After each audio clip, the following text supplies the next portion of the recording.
Hello friends, I am professor Rakesh Aswani. Study tips channel में आप सभी का स्वागत है। दोस्तों, आज का जो मैं टॉपिक कवर करने जा रहा हूं उसका नाम है सेकेंडरी फंक्शंस ऑफ बैंक।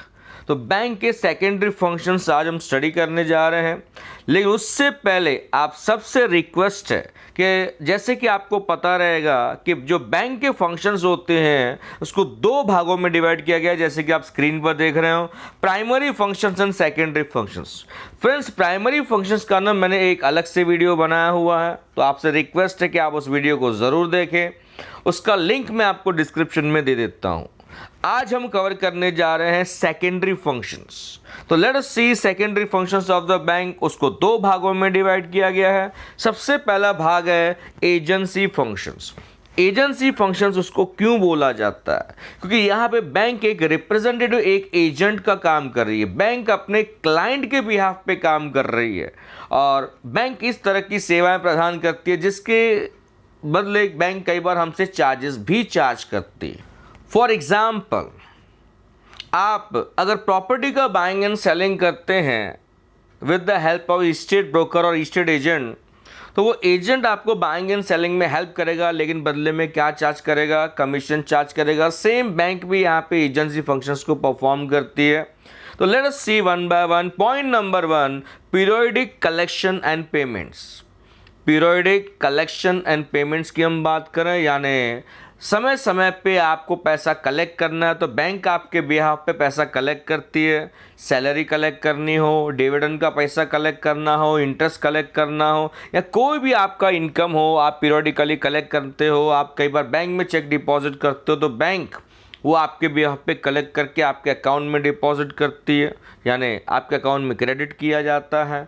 वैसे ही अगर आपको पीरियोडिकल पेमेंट करना हो, जैसे कि आपको टैक्स पे करना है, कोई बिल जैसे कि इलेक्ट्रिसिटी या टेलीफोन का बिल भरना हो, प्रीमियम जैसे कि LIC का प्रीमियम भरना हो, रेंट पे करना हो, आप एक बार बैंक को स्टैंडिंग इंस्ट्रक्शंस दे दो, यानी आप बैंक को बोल दो, आपके अकाउंट से पैसा डिडक्ट होते जाएगा और डायरेक्टली वो पेमेंट होते रहेगा। और बैंक इसके लिए आपको कुछ चार्जेस चार्ज करती है। वो चार्जेस क्वार्टरली भी हो सकते हैं या फिर एनुअली भी हो सकते हैं।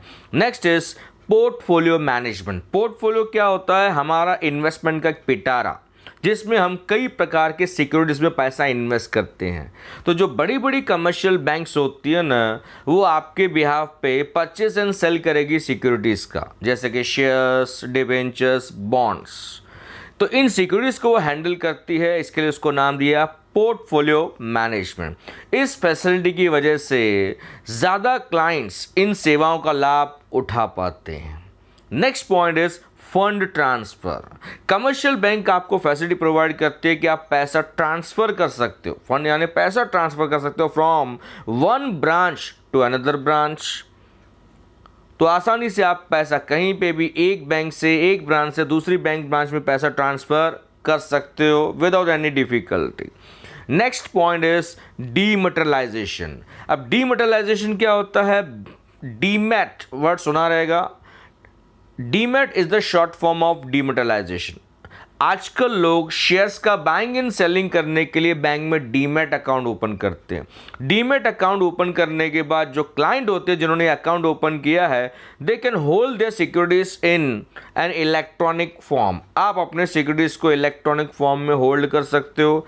इलेक्ट्रॉनिकली आप आसानी से शेयर्स का क्या कर सकते हो? Buying and selling. तो बैंक आपको ट्रांसफर ऑफ शेयर्स में भी हेल्प करेगी, यानी बाइंग एंड सेलिंग में भी हेल्प करेगी, और बैंक इसके लिए कुछ चार्जेस चार्ज करती है। Next point is forex transaction. Forex क्या होता है? फॉरेक्स इज एन एब्रीवेशन यानी short form for foreign exchange. तो फॉरेन एक्सचेंज को शॉर्ट फॉर्म में हम फॉरेक्स कहते हैं। तो बैंक आपसे जो है फॉरेन करेंसी खरीद भी सकती है, आपको ज़रूरत है तो आपको बैंक फॉरेन करेंसी अरेंज करके भी दे सकती है, और उसके बदले में बैंक आपसे कुछ चार्जेस लेगी। For example, importers and exporter. अगर आप एक्सपोर्टर हो, आपने माल बेचा है तो आपको फॉरेन करेंसी मिली है तो आपसे वो बैंक रिसीव करेगी। अगर आप इंपोर्टर हो तो आपको पेमेंट करना है तो आपको पेमेंट फॉरेन करेंसी लगने वाली है, तो वो आपके लिए वो पैसा अरेंज करेगी, वो आपको सेल करेगी। ठीक है, यहाँ तक क्लियर है फ्रेंड्स। नेक्स्ट अगर हम बात करें तो सेकेंडरी फंक्शंस को दो भागों में डिवाइड किया, अभी हमने कवर किया एजेंसी फंक्शंस, अभी हम देखेंगे यूटिलिटी फंक्शंस। यूटिलिटी फंक्शंस क्या होते हैं फ्रेंड्स? यूटिलिटी फंक्शंस की अगर हम बात करें तो ये फंक्शंस बेनिफिट प्रदान करते हैं क्लाइंट्स को। यूटिलिटी फंक्शंस इसको क्यों बोला जाता है friends? A commercial bank perform utility functions for the benefit of its clients। ये कुछ इस तरह की फैसिलिटीज़ हैं जो बैंक आपको प्रोवाइड करती है। जैसे point number 1 is issue of cheque and draft. चाहे issue of draft and cheque की हम बात कर रहे हैं, आप चेक के ज़रिए पेमेंट कर सकते हो, पेमेंट रिसीव भी कर सकते हो। आपको पेमेंट करना है तो आप ड्राफ्ट वगैरह भी बैंक से बना सकते हो। जैसे आपने डिमांड ड्राफ्ट या बैंक ड्राफ्ट वर्ड सुना रहेगा, और बैंक से अगर आप बैंक ड्राफ्ट निकालते हो तो उसमें बैंक आपको क्या चार्ज करती है? कमीशन चार्ज करती है। ये कमीशन हर बैंक ब्रांच का अलग अलग हो सकता है। तो ड्राफ्ट और चेक क्या है? It is an order to pay money from one branch of a bank to another branch of the same bank और अदर बैंक। तो बैंक आपको सुविधा प्रदान करती है कि आप चेक और ड्राफ्ट इशू कर सकते हो। Next is locker facility. ये एक कॉमन फैसिलिटी है जो आजकल हर बैंक आपको प्रोवाइड करती है। इस लॉकर में आप बैंक की सेफ कस्टडी में आप अपनी सारी कीमती चीज़ें यानी वैल्यूएबल्स, डॉक्यूमेंट्स, गोल्ड एक्सेट्रा आप रख सकते हो। जो भी आप रखना चाहें, जो भी आपकी कीमती चीज़ें हैं, आप इसका इस्तेमाल कर सकते हो और बैंक इसका रेंट चार्ज करती है। Next point is project report.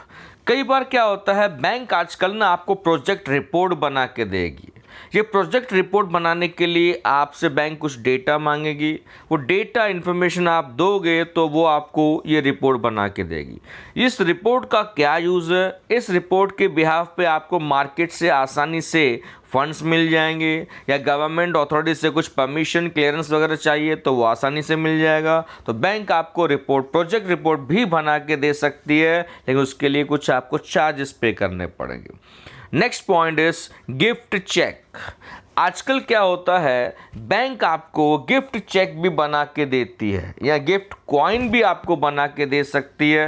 ये गिफ्ट चेक वगैरह कहाँ पे यूज होते हैं? ऑकेशंस लाइक जहाँ पे गिफ्ट देना होता है, जैसे कि वेडिंग, बर्थडे एक्सेट्रा। तो बैंक आपको ये सुविधा प्रदान करती है और इसके कुछ चार्जेस होते हैं। Next point is under writing service. यहाँ पे बैंक अंडर राइटर का रोल प्ले करती है। अंडर राइटिंग सर्विस क्या होती है फ्रेंड्स? अब जैसे कि आपको पता है, जब भी कोई नई कंपनी आईपीओ निकालती है, इनिशियल पब्लिक ऑफर की बात कर रहे हैं, तो इशू में भी फुली सब्सक्राइब और इट में भी अंडर सब्सक्राइब ऐसा हो सकता है। सारे शेयर्स बिक गए तो फुली सब्सक्राइब है, सारे शेयर्स नहीं बिके तो वो नॉट फुली सब्सक्राइब्ड है या अंडर सब्सक्राइब्ड है। अब क्या होता है, सारे शेयर्स बेचने बहुत ज़रूरी है, वरना कंपनी स्टार्ट करने के लिए ट्रेडिंग सर्टिफिकेट नहीं मिलेगा। तो बैंक यहाँ पे अंडर राइटर का रोल प्ले करती है। अगर कंपनी के सारे शेयर्स नहीं बिके हैं, इशू फुली सब्सक्राइब नहीं हुआ है, तो जो बचे हुए शेयर्स हैं, जो अनसब्सक्राइब पोर्शन है शेयर्स का, सिक्योरिटीज़ का, बैंक वो खरीद लेगी और कंपनी को वो पेमेंट कर देगी। बदले में इसके क्या चार्ज करेगी? कमीशन चार्ज करेगी, ताकि कंपनी स्टार्ट करने में आसानी हो, ट्रेडिंग सर्टिफिकेट मिलने में आसानी हो। And the last point is gold related services. आजकल बैंक आपको ये सर्विस प्रोवाइड करती है कि आप गोल्ड में इन्वेस्टमेंट कर सकते हो, आप बाइंग एंड सेलिंग कर सकते हो गोल्ड और गोल्ड ऑर्नामेंट्स का, बड़े पैमाने पे आप कर सकते हो। कुछ बैंक आपको सलाह देती है कि क्या करना चाहिए। आप गोल्ड फंड्स में इन्वेस्ट कर सकते हो या फिर गोल्ड ईटीएफ में इन्वेस्ट करते हो। ईटीएफ क्या होता है? गोल्ड ईटीएफ, यस, ईटीएफ का फुल फॉर्म होता है एक्सचेंज ट्रेडेड फंड्स। तो आप इसमें इन्वेस्ट कर सकते हो। तो बैंक आपको तरह तरह का गाइडेंस प्रोवाइड करेगी। अगर आपको अच्छा लगता है तो आप इसमें इन्वेस्ट कर सकते हो। तो दोस्तों, these were the secondary functions of commercial bank. उम्मीद करता हूँ कि आपको ये मेरा वीडियो अच्छा लगा होगा। Thank you all for your love and support.